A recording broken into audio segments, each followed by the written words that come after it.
Hello guys, good morning! Magandang buhay! So ayan ang ating lulutuin for today's video. So maggugulay po tayo ng sari-sari. So ayan na ready na ang spices. So meron na po tayong bawang, sibuyas at saka red pepper.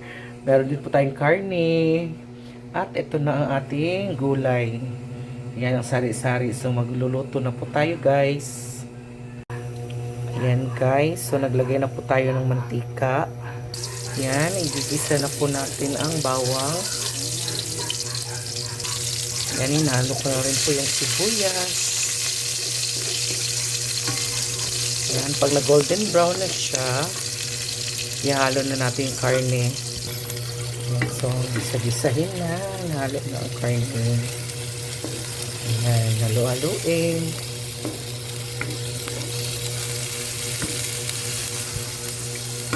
So, hintayin lang siya natin ma-brown-brown.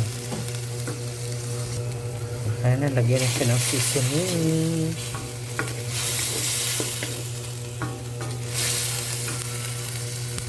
Ayan, nahaluan na siya ng asin. Meron na siyang cubes at seasoning. Halo-halo. Mekos-mekos.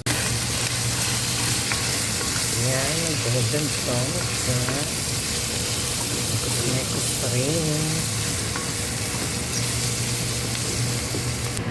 So, ayan na guys, nalagyan na natin siya ng mga sari-sari at konting toyo. Ayan na guys, malapit na siyang maluto. Maghintay na tayo ng 5 minutes.